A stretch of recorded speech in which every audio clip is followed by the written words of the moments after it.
वाह, क्या पंप है, क्या बात है, वाह क्या पंप है।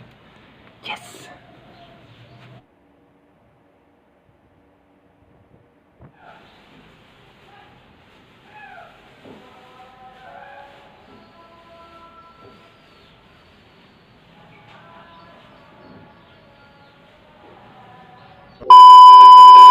Albert Einstein once said that doing the one thing again and again, over and over again, and expecting the new results, it's not going to be the same.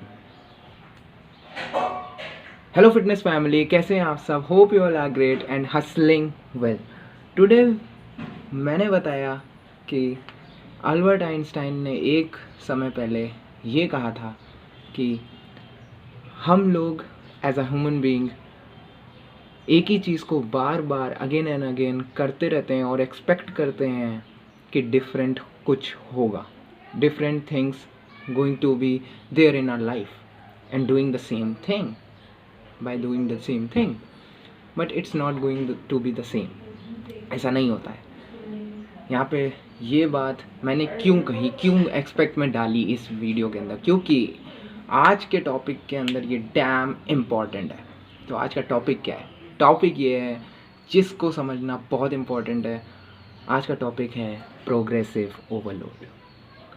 So progressive overload ये चीज़ क्या है, इसके क्या तरीके हैं, वो मैं आपको आज इस वीडियो में बताने वाला हूँ कि इस कितने सारे तरीके हैं। हम लोग के अंदर एक दिमाग में बैठा हुआ है कि नहीं, एक ही दो तरीके हैं जिनसे हम लोग प्रोग्रेसिव ओवरलोड अचीव कर सकते हैं। या आपको नॉलेज ना हो तो आप बिल्कुल सही जगह पे आए हो। डू सब्सक्राइब द चैनल, घंटी ज़रूर बजाएं, उस घंटी को तोड़ मरोड़ के फेंक डालो, लेकिन वो बजनी ज़रूर चाहिए भाई लोग हैं। तो हर नोटिफिकेशन के लिए वो घंटी होनी चाहिए आपके पास। तो प्रोग्रेसिव ओवरलोड के लिए आज मैं बताऊंगा आपको एक नहीं, दो नहीं, 5 नहीं, 6 नहीं, 7 तरीके बताऊंगा कि जिससे आप लोग प्रोग्रेसिव ओवरलोड को अचीव कर सकते हो अपने जिम के अंदर। एंड बहुत सारे डिफरेंट तरीके हैं। जो 7 तरीके मैं बताने वाला हूँ, these are the damn best ways that you can achieve progressive overload at the gym. So पहले स्टार्ट करने से पहले मैं ये कहना चाहूँगा कि प्रोग्रेसिव ओवरलोड, ये बताना चाहता हूँ कि प्रोग्रेसिव ओवरलोड होता क्या है। प्रोग्रेसिव ओवरलोड यहाँ पे आप देख सकते हो, प्रोग्रेसिव और ओवरलोड दो वर्ड से मिलकर पूरा एक वर्ड बना है।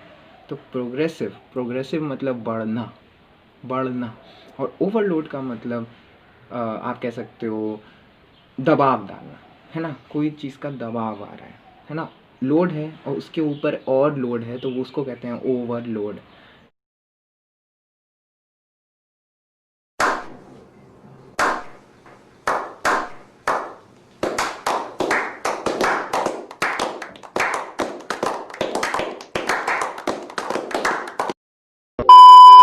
Progressive overload. अब प्रोग्रेसिव ओवरलोड होता क्या है? Progressive overload is a way from which you can build your muscle strength, increase your muscle strength, increase your muscle endurance, increase your performance at the gym, increase your frequency, and increase your damn muscle size. या तो ये होता है, ये simple भाषा है progressive overload की, जिसको करने से आपका मसल साइज बढ़ेगा, ज़रूर बढ़ेगा, और ये डैम इम्पॉर्टेंट है। अब मैं प्रोग्रेसिव ओवरलोड के बारे में इतना क्यों प्रेशर डाल रहा हूँ, इसलिए डाल रहा हूँ क्योंकि आपको जिम के अंदर जब आप वेट करते हो कि कुछ नया होगा, वही सेम एक्सरसाइजेस करते हुए, वही सेम तरीके से एक्सरसाइजेस करते हुए, और आप सोचते हो कुछ नया होगा, नया नहीं होगा। नया तभी होगा जब आप नया कुछ स्टार्ट करोगे, जब आप नया कुछ फोड़ोगे ना, तब आप देखोगे कि कुछ नया हुआ। जब आप जिम के अंदर पहले दिन गए थे तो आपने कुछ स्टार्ट किया था नया, राइट? आपने नया स्टार्ट किया था, तभी कुछ चेंज आपकी बॉडी के अंदर, आपके माइंडसेट के अंदर हुआ है जिम के रिलेटेड, राइट? तो start early and start wealthy.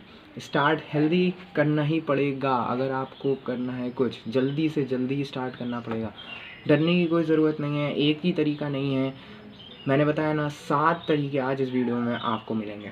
तो आगे बढ़ते हैं and take your popcorns in hand and we gonna start to fly together. और पहला पॉइंट यहाँ पे आपके सामने आता है जो होपफुली ज़्यादातर लोगों को पता होगा कि अगर जिनको प्रोग्रेसिव ओवरलोड के बारे में पता है।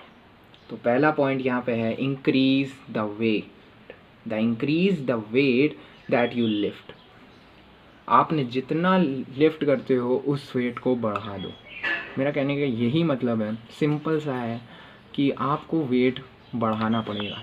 आप अगर 30 की बेंच मारते हो तो आपको 40-50 तक जाना पड़ेगा वो सेट के हिसाब से। वो कैसे होगा उसकी बात मैं अब करने जा रहा हूँ। लेट्स से एग्जांपल लेते हैं, आप बेंच मार रहे हो, चेस्ट प्रेसेस कर रहे हो बेंच पे, है ना, बेंच प्रेसेस मार रहे हो और आप उस वेट को लिए हो अराउंड 20 kgs और 10 kgs वेट आपने लगाया और आपने बेंच प्रेस किया। सेट वन कंप्लीटेड, 15 रेप्स आपने मार दिए। अब यहाँ पे आप इंक्रीज़ करोगे वेट। इंक्रीज़ कितना करना है, सबसे बड़ा क्वेश्चन यहाँ पे कितना करना है। आप क्या सोच रहे होगे कितना करना होगा। यहाँ पे आपको ये नहीं करना है कि आपको 10 की छलांग मारनी है, 20 की छलांग मारनी है। यहाँ पे आपको उछल के नहीं जाना है, यहाँ पे धीमे धीमे वेट बढ़ाना है। अगर आपने 10 का लिया है तो आप वहाँ पे 10.8 समथिंग बेंच आप बढ़ा सकते हो।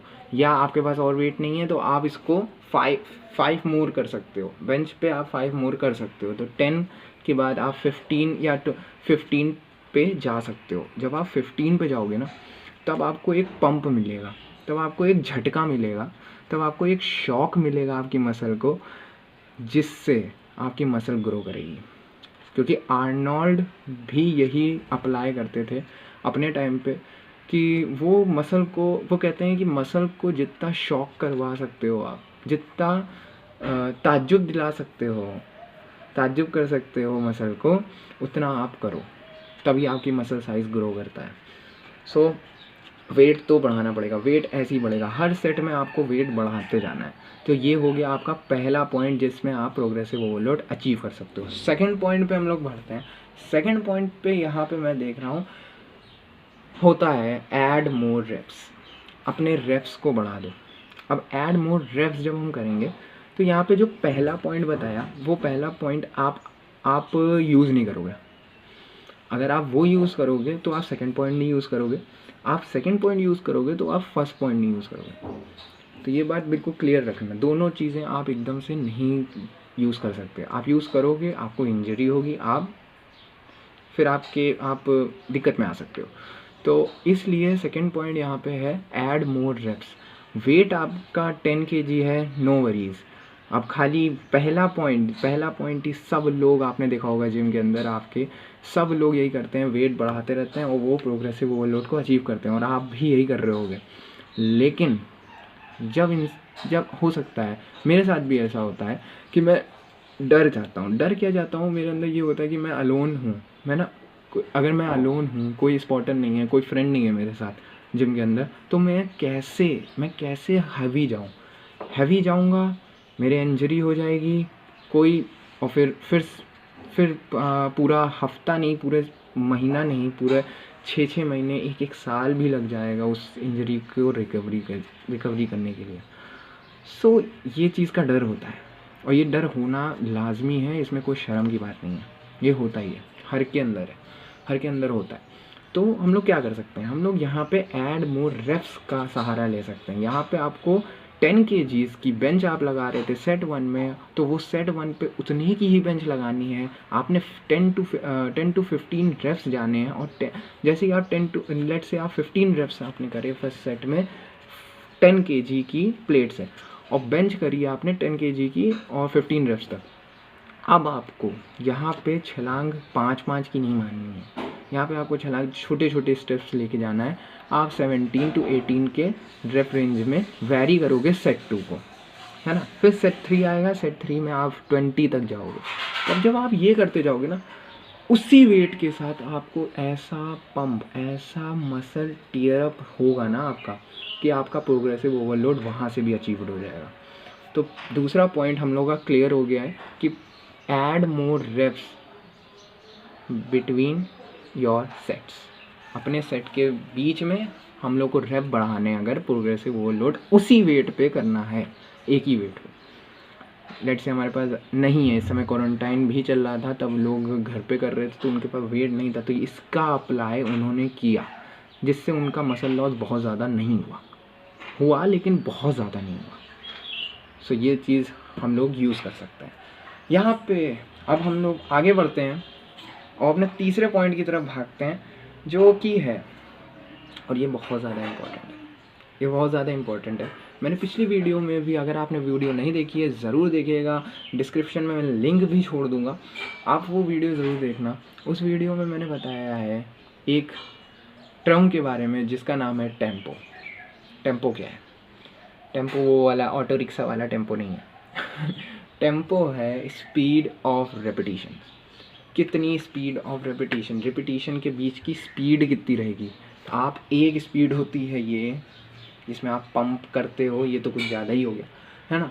लेकिन आप पंप करने के लिए थोड़ा सा फास्ट करने लगते हो, वार्म अप करते हो तब थोड़ा फास्ट करते हो, जिससे पंप हो जाए मसल, है ना। और एक होता है जब आप सेट करते हो, आप वर्कआउट, ओरिजिनल वर्कआउट करते हो अपना, और उसमें थोड़ा सा स्लो टेम्पो होता है, तो वो होती है स्पीड ऑफ रेपिटेशन, जिसको हम लोग फिटनेस की भाषा में कहते हैं टेम्पो। वैसे भी हम लोग टेम्पो कहते हैं। तो यहाँ पे टेम्पो जो है उसको आपको स्लो डाउन करना है। अगर आप देखिए उस बेंच प्रेस पे आप यूँ मार रहे थे, लेट से आप यूँ मार रहे थे, तो आपको अब टेम्पो स्लो डाउन करना है। गो स्लो, जितना आप स्लो जा सकते हो। ये नहीं कि बस इतना स्लो कि रुक गए, इतना स्लो नहीं करना है, लेकिन हाँ मूवमेंट होना चाहिए, और स्लोली आप जाएंगे और स्लोली ऊपर आएंगे। ये जब आप करोगे ना, तो आपका टेम्पो, स्पीड ऑफ रेपिटेशन घट जाएगा, जिससे आपको प्रोग्रेसिव ओवरलोड की प्राप्ति होगी। प्रोग्रेसिव ओवरलोड आप एक्वायर कर सकते हो इस तरीके से भी। तो अब हम लोग ने देख चुके हैं 3 तरीके, हम लोग ने देख चुके हैं। बहुत ज़्यादा एनर्जी के साथ मैं बताना चाहूँगा 3 तरीके हो गए हैं, और हम लोग क्या कर रहे थे, सिर्फ और सिर्फ एक तरीके पे बैठे हुए थे कि add weights and use that progressive overload. आपको आप इतने सारे तरीके, अभी भी 4 तरीके बचे हुए हैं जिनको बताना है, और आप चूज़ करना। और हाँ, यहाँ पे डिस्क्लेमर यही मैं देना चाहूँगा, हर एक जो भी मेथड में वेज बता रहा हूँ, उसके अंदर आप एक ही वे को अप्लाई करोगे, आप कर ही नहीं पाओगे। उसको कहने की बात ही नहीं है, आप नहीं कर पाओगे। हो सकता है 2 को आप अप्लाई कर लो, लेकिन आप 3 से 4 एक साथ वेज को अप्लाई नहीं कर सकते, कोई नहीं कर सकता। So apply as your own strength. So हम लोग आगे बढ़ते हैं। आगे पॉइंट आता है जो बहुत ही अच्छा है, कि हम लोग को, जैसे हम लोग ने रेप्स बढ़ाए, अब हम लोग को सेट्स बढ़ाने। So increase the number of sets. यहाँ पे आपको नंबर ऑफ सेट्स बढ़ाने होंगे। ये भी एक तरीका होता है जो लोग करते हैं। लोग क्या करते हैं, प्रोग्रेसिव ओवरलोड करने के लिए वेट उतना रखते हैं, रेप्स उतने रखते हैं, लेकिन सेट बढ़ाते हैं। लेट्स से 3 सेट्स आप कर रहे थे, आपने 4 सेट्स कर लिए। एक बंदा 4 सेट्स कर रहा था तो उसने 5 सेट्स कर लिए, किसी भी एक्सरसाइज के। बेंच प्रेस वो कर रहा था, या शोल्डर रेजेस कर रहा था, लैटरल रेजेस जिसे कहते हैं, वो कर रहा था, तो वो उसके रेप रेंज को नहीं, ना उसके वेट को, सिर्फ उसने सेट बढ़ा दिए। 4 से 5 सेट, 5 से 6 सेट, है ना। इतने सेट में वो बढ़ाते चला गया। तो ये आप यहाँ से भी प्रोग्रेसिव ओवरलोड को अचीव कर सकते हो। सो यहाँ पे चौथा पॉइंट भी क्लियर होता है कि प्रोग्रेसिव ओवरलोड के 4 तरीके नहीं, अभी भी 3 तरीके बाकी हैं। तो 3 तरीके बाकी हैं, मेरे साथ बने रहना। अगर छूट गया ना, फिर उसके बाद आप दूसरी वीडियो पे भागोगे और आपको फिर कुछ नहीं मिलेगा। आपको वही चीज़ें मिलेंगी जो अभी तक, हो सकता है मैंने 1-2 बताई हूँ, तो वही चीज़ें आपको मिले। यहाँ पे 7 चीज़ें मैं बताने वाला हूँ, बिल्कुल नॉलेज पैक्ड और एक्सपीरियंस पैक्ड ये वीडियो है। जो कि मैंने करा है, इसमें से हाँ हो सकता है 1-2 नहीं करे हों, लेकिन हाँ जो मैंने इतना गारंटी है कि अगर 7 हैं तो उसके अंदर से मैंने 5 तो किए 2 नहीं किए होंगे, तो किए होंगे 5 तो किए हैं, लिखवा के ले लो, पूरा एक्सपीरियंस बता रहा है। तो मैं आगे बढ़ता हूँ अब अपने 5वें पॉइंट पे। फिफ्थ पॉइंट यहाँ पे आता है, जो कि बहुत ही अच्छा पॉइंट है कि आपको अपने एक्सरसाइज के अंदर ड्रॉप सेट और सुपर सेट को ऐड करना पड़ेगा अगर आपको प्रोग्रेसिव ओवरलोड करना है। आप कर सकते हो। आपको वेट से डर लग रहा है, आप रेप्स में भी नहीं आप कर पा रहे हो, सेट नहीं बढ़ा पा रहे हो, या कुछ भी और प्रॉब्लम है, आपको नहीं पसंद आ रही वो चीज़ें, तो आप ड्रॉप सेट और सुपर सेट को अप्लाई कर सकते हो। कल ही मैं अपने से एग्जांपल दूंगा, कल ही मैंने सुपर सेट अप्लाई किया था अपने बाइसेप पे अप्लाई किया था। और ये बहुत छोटा मसल है, हमारे आर्म्स में बहुत छोटा मसल है, बड़ा मसल ट्राइसेप है। तो इस पर भी एक वीडियो मैं बनाऊंगा ज़रूर, कि हम लोग सिर्फ और सिर्फ बाइसेप पे ही, न्यूबी अगर आप देखा जाए तो सिर्फ और सिर्फ बाइसेप पे ही फोकस करते हैं, और वो रॉन्ग है। चलिए हम लोग उसकी बात छोड़ते हैं, पहले अपने टॉपिक पे वापस आते हैं। फोकस, कम ऑन है। तो हम लोग टॉपिक पे वापस आते हैं। यहाँ पे मैं बता रहा हूँ बहुत छोटा बाइसेप है, बाइसेप का जो मसल है बहुत छोटा है, तो उसको आपको ट्रेन करने के लिए आपको 2-2 घंटा आपको ट्रेन नहीं करना है कि आप 2-2 घंटा लगे हुए हैं, प्रीचर भी मार रहे हैं उसमें, एक ही दिन में प्रीचर भी मार रहे हैं, कर्लिंग भी कर रहे हैं, बार कर्ल्स भी कर रहे हैं, डंबल कर्लिंग भी कर रहे हैं, हैमर कर्ल भी कर रहे हैं, है ना, ओवरहेड कर्ल होता है वो भी कर रहे हैं, सब कुछ करे ले रहे हैं। ये नहीं करना है आपको। You don't have to over train. आपको करना क्या है, यहाँ पे सुपर सेट को बीच में लाना है। सुपर सेट जब आप लाओगे ना, तो वो सुपर सेट में क्या होगा, कल ही मैंने जब सुपर सेट मारा है तो मैं क्या करा, मैंने 3 एक्सरसाइज को पकड़ लिया। 3 एक्सरसाइजेज मैंने पकड़ी, एक प्रीचर थी, एक बारबेल कर्ल थी और एक नॉर्मल कर्ल्स थी। तो मैंने 3 एक्सरसाइजेज पकड़ी और 3 एक्सरसाइजेज में मैं एक में थोड़ा सा ब्रेक लिया मैंने, और 2 बिल्कुल फट किया, बहुत जल्दी किया, सॉरी फॉर द ऑडियो है। तो मैंने बहुत जल्दी किया, और मैंने जब सुपर सेट को अचीव किया ना, मेरा मसल बिल्कुल टीयर हो चुका है, फट गया था बिल्कुल।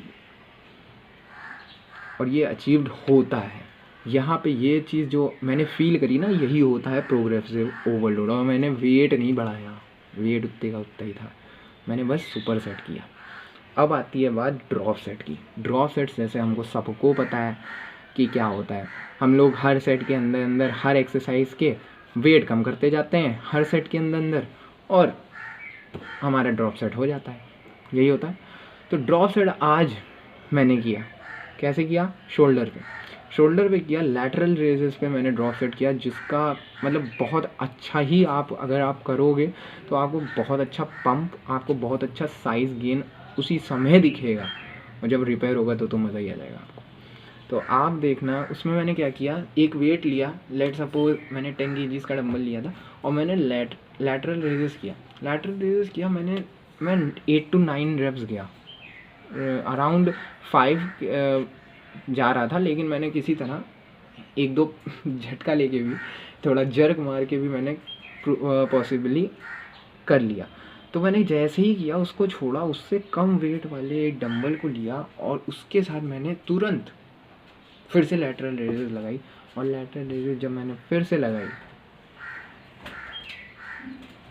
तो मेरा जो मसल था वो वहाँ से टीयर अप बहुत अच्छे से होने लगा, मेरा मतलब फील बहुत अच्छे से हुआ। फिर वहाँ से मेरे 5 to 6 रेप्स हो गए, मैंने उसको छोड़ा जल्दी से, उससे थोड़ा सा कम वेट या उसके बराबर थोड़ा था वेट मेरे पास, उतना कम नहीं था वेट, तो मैंने वो उठाया, और तब मैंने फिर की, और मैंने जैसे ही किया, मैं सिर्फ और सिर्फ 3 से 4 रेप गया, और 2 सेट के अंदर पूरा का पूरा ये जो शोल्डर का लैटरल हेड होता है ये पूरा पंप हो गया, और अच्छा खासा टीयर हो गया। तो ये चीज़ आप गेन कर सकते हो प्रोग्रेसिव ओवरलोड इस 2 मेथड से भी। हम लोग आगे बढ़ते हैं अपने 6ठे पॉइंट पे। 6th पॉइंट यहाँ पे आता है, decrease your rest period between every set. आपको अपने सेट के बीच के अंदर जो आप रेस्ट लेते हो उसको आपको कम करना पड़ेगा। अगर आपको प्रोग्रेसिव ओवरलोड इस तरीके से अचीव करना है। तो यहाँ पे क्यों आपको रेस्ट पीरियड कम करना पड़ेगा? लेट्स से आप एग्जांपल लेता हूँ, आप बेंच प्रेस मारते हो, आपने पहला सेट किया किसी भी वेट पे, किसी भी रेप्स रेंज पे, और उसके बाद आप रेस्ट लेते हो यूजुअली 1 मिनट का, 60 सेकेंड्स का ब्रेक लेते हो आप। लेकिन एक दिन आपने कल या आज आपने क्या किया, उस रेस्ट को कट कर दिया, उस रेस्ट को कट किया हाफ, और 30 सेकेंड्स का रेस्ट लेने लगे। आप जब 30 सेकेंड्स का रेस्ट लोगे तो आपकी मसल को क्या मिला? आपकी मसल को मिला शॉक। जो शॉक होता है वो बहुत ज़्यादा ज़रूरी है। जैसे मैंने पहले ही बताया था कि shock is the main killer for your muscle growth. मज़ा आ जाएगा अगर आप शॉक दोगे तो, बहुत अच्छी चीज़ है। तो शॉक देना बड़ा ज़रूरी है मसल को। तो आप मसल को जब शॉक दोगे तो वो ग्रो करेगी।